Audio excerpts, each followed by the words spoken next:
warahmatullahi wabarakatuh. Sahabat Seneng Tani, serangan patogen jamur saat musim penghujan seringkali tidak bisa kita hindari karena kondisi kelembapan yang cukup tinggi, kemudian curah hujan yang tinggi juga. Jadi seringkali kita kecolongan, tanaman kita tiba-tiba terserang oleh patogen jamur. Nah, tapi kita bisa mencegah atau meminimalisir serangan jamur patogen tersebut. Caranya salah satunya adalah dengan penyepraian fungisida kontak. Nah, pada kesempatan kali ini akan coba kami rekomendasikan salah satu fungisida kontak yang harus dicoba oleh sahabat Seneng Tani semua untuk mencegah terjadinya serangan jamur patogen khususnya saat musim penghujan. Jadi simak video kali ini sampai akhir.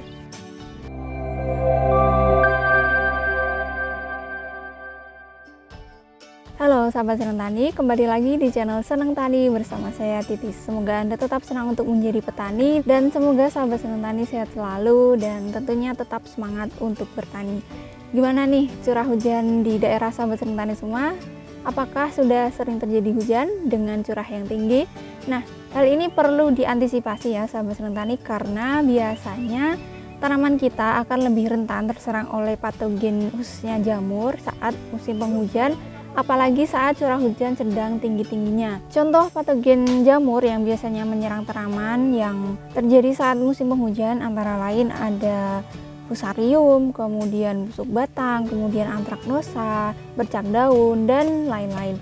Banyak sekali patogen jamur yang bisa menyerang tanaman cabai kita dan menyebabkan kerugian yang cukup besar juga. Jadi sebaiknya sejak dini kita harus mencegahnya, yaitu dengan cara melakukan olah lahan yang tepat dengan menggunakan pupuk organik yang sudah terfermentasi dengan baik, kemudian dengan pengaplikasian agen hayati juga bisa, atau dengan sterilisasi lahan sebelum dilakukan penanaman.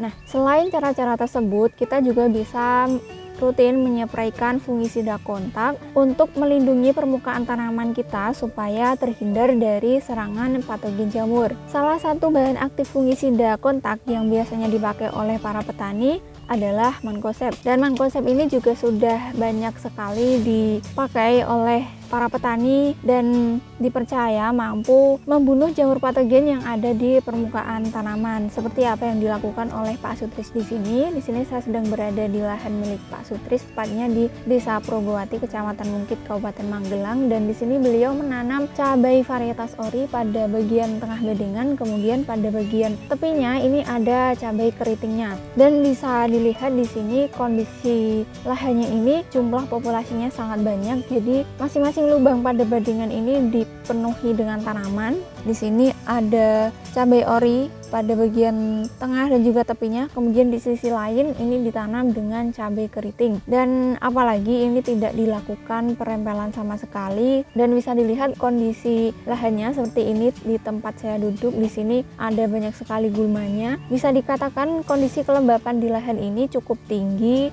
karena jumlah populasi yang sangat banyak, tanamannya saling berhimpitan, dan ditambah dengan gulma yang sangat banyak, apalagi diperparah dengan curah hujan yang cukup tinggi akhir-akhir ini. Nah, di sini beliau mempercayakan Topaz Blue 80 WP dengan bahan aktif mancozeb untuk mencegah serangan jamur patogen pada tanaman cabainya, dan sudah terbukti menurut beliau setelah penggunaan Topaz, serangan jamur patogen ini sangat minim. Di sini tidak ada yang busuk batang, tidak ada yang layu, dan alhamdulillah antraknosa juga belum ada. Dan menurut beliau sudah terbukti dengan penggunaan Topaz ini menurutnya sangat manjur untuk mencegah serangan jamur patogen pada tanaman cabainya. Dan dibandingkan dengan merek yang lain, menurut beliau Topaz ini lebih bagus, lebih mudah larut, jadi bisa hampir 100% larut dan tentunya tidak menimbulkan endapan di tangki. Dan keistimewaan dari Topaz ini adalah tidak menyumbat sprayernya, jadi kita tentunya lebih hemat waktu dalam pengaplikasiannya karena jauh lebih mudah larut, kemudian tidak merusak tangki sprayer karena tidak menyumbat sprayernya, dan karena bahannya ini tidak menimbulkan endapan, jadi 100% bisa tercampur dengan air, jadi lebih efektif disemprotkan ke tanaman dan efektivitasnya juga sudah terbukti bagus. Jadi untuk sahabat Seneng Tani semua yang mungkin masih bingung mau mempersiapkan fungisida mancozeb apa nih Topaz Blue 80 WP bisa menjadi salah satu rekomendasi dan bisa dicoba oleh sahabat senang tani semua. Untuk pengaplikasiannya di sini Pak Sutris ini menyemprotkan Topaz Blue 80 WP setiap seminggu 2 kali, atau jika sekiranya baru saja terjadi hujan pada sore harinya, beliau langsung menyemprotkan fungisida Topaz Blue 80 WP ini pada pagi harinya. Beliau harapannya, menurut beliau, setelah terjadi hujan ini bisa lebih menekan pertumbuhan jamur patogen di permukaan tanamannya. Dan untuk penyepraiannya di sini beliau mencampurkan Topaz dengan pupuk buah kalinet dan juga kalsium kalha. Nah, saran dari kami, menurut kami untuk pengaplikasian kalsium kalha ini sebaiknya diaplikasikan secara tunggal saja, karena ada beberapa pendapat yang mengatakan bahwa kalsium ini bisa menurunkan efektivitas dari fungisida. Jadi sebaiknya untuk pengaplikasian kalsium kalha diaplikasikan secara tunggal setelah terjadi hujan, dan untuk pengaplikasian fungisidanya bisa dicampurkan dengan pupuk yang lain. Namun sebenarnya pendapat mengenai pengaplikasian pupuk kalsium ini berbeda-beda ya sahabat senang tani. Ada yang yakin bahwa pencampuran kalsium dan juga fungisida ini tidak apa-apa, jadi mereka tetap yakin untuk mencampurkan kalsium dengan fungisida dan hasilnya juga tetap efektif fungisidanya.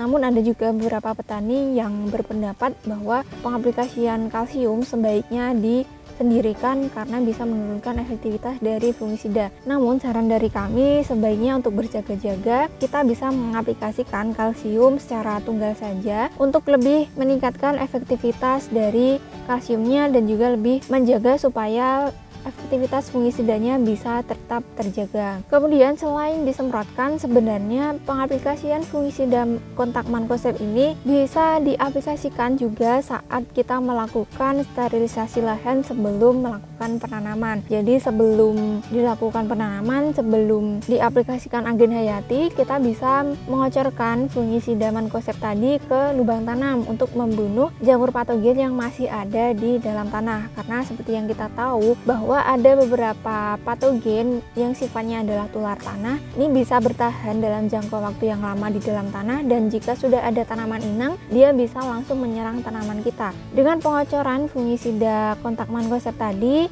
harapannya bisa membunuh jamur patogen yang ada di dalam tanah ini sejak dini. Kemudian selain untuk sterilisasi lahan, kita juga bisa mengaplikasikan fungisida mancozeb ini untuk mencegah terjadinya serangan rebah semai pada bibit cabai kita. Kemudian setelah di persemaian, kita juga bisa mengaplikasikan fungisida kontak ini saat timbul gejala pada tanaman kita yang masih kecil saat fase vegetatif. Jadi sebenarnya pengaplikasian fungisida ini kita sesuaikan dengan kondisi tanaman kita dan juga kondisi cuacanya. Jika sekiranya tanaman kita sudah menunjukkan gejala, sebaiknya kita langsung mengatasinya dengan penyempraian fungisida kontak ataupun bisa dikombinasikan dengan fungisida sistemik. Nah, di sini Pak Sutris ini mulai menyemprotkan fungisida Topaz tadi saat tanaman ini mulai memasuki fase generatif. Saat mulai pecah pang, beliau sudah mulai menyemprotkan fungisida. Selain karena ini merupakan fase kritis tanaman yang membuat tanaman kita ini lebih rentan terserang patogen penyakit, tapi ini juga menyesuaikan dengan kondisi cuaca, di mana akhir-akhir ini hujan sudah mulai rutin turun di daerah sini dan curah hujannya pun juga semakin tinggi. Jadi untuk mengantisipasi serangan jamur patogen, beliau mulai rutin menyemprotkan fungisidanya seminggu 2 kali, dan hasilnya pun sudah terbukti di petikan yang ke-6 hari ini. Tanamannya bebas dari serangan jamur patogen, busuk batang tidak ada, layu tidak ada, antraknosa juga tidak ada, dan bercak daun pun juga masih sangat minim. Selain penyemprotan fungisida, Pak Sutris di sini juga mengantisipasi serangan jamur dengan pemberian dolomit pada lubang tanam. Nah, pemberian dolomit pada lubang tanam ini bisa sahabat sementara dilakukan dengan rutin sekitar 20-25 hari sekali dengan dosis 1 sendok per lubang tanamnya, untuk menjaga supaya kondisi di sekitar tanaman kita ini pH-nya tetap terjaga, tidak drop, sehingga tidak memacu pertumbuhan patogen penyakit di sekitar tanaman kita. Semoga video kali ini bermanfaat untuk sahabat senang tani semua, dan jika dirasa bermanfaat silahkan untuk di-share ke teman-teman yang lain. Jangan lupa like, comment, dan subscribe supaya tidak ketinggalan informasi dari kami selanjutnya. Terima kasih sudah menyaksikan video kami dan mendukung channel ini untuk berkembang. Sampai jumpa di video-video kami selanjutnya. Tetap semangat, jaga kesehatan, dan jangan lupa untuk selalu bersyukur. Wassalamualaikum warahmatullahi wabarakatuh.